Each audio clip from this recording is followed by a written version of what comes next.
குரு திசை நடப்பவர்கள் யாராக இருந்தாலும் சரி, அல்லது குருவனுடைய சாரம் புனர்பூசம், விசாகம், பூரட்டாதி இந்த சாரத்திலே இருந்து ஒரு கிரகம் திசை நடத்துபவர்கள் யாராக இருந்தாலும் சரி, இவர்கள் பாதிக்கப்படும் போது, அதாவது கெடுபலன்களை நான் சார் எனக்கு குரு திசை நடக்குது, நான் ரொம்ப கஷ்டப்படுறேன், இல்லை குரு சாரம் வாங்கி ஒரு கிரகம் திசை நடத்துது, ரொம்ப கஷ்டப்படுறேன் அப்படிங்கிறவங்களுக்கு லால் கிதாப் என்று சொல்லப்பட்ட உருது மொழி நூலிலே மிகச்சிறப்பான வாழ்வியல் பரிகாரம் தரப்பட்டிருக்கிறது. குங்குமப்பூன்னு கடையில் விற்குங்க, நீங்கள் போய் மளிகை கடையில் கூட இப்போ கிடைக்குது, அல்லது பூஜா ஸ்டோரில் கிடைக்குதுங்க. நல்ல குங்குமப்பூ வாங்கி வச்சுக்கோங்க.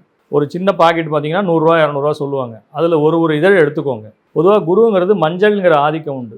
குரு திசை நடத்துகிறவங்க யாராக இருந்தாலும் மஞ்சள் நிற பொட்டு வைங்க, மஞ்சள் நிற நாமமோ சந்தன பொட்டோ திலகமோ வைங்க. அது குரு திசைக்கு சூப்பராக வேலை செய்யும்.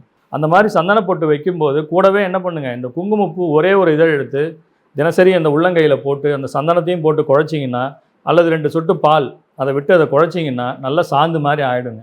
அதை நெத்திக்கு இட்டு கொண்டு வாருங்கள். குரு திசை நடப்பவர்கள் யாராக இருந்தாலும் லால் கிதாபிலே சொல்லப்பட்ட அற்புதமான வாழ்வியல் பரிகாரம் நிறைய பேருக்கு சொல்லி சக்ஸஸ் ஆகிருக்குங்க. நீங்களும் முயற்சி பண்ணி பாருங்கள், நிச்சயமாக உங்களுக்கு சக்ஸஸ் கிடைக்கும்.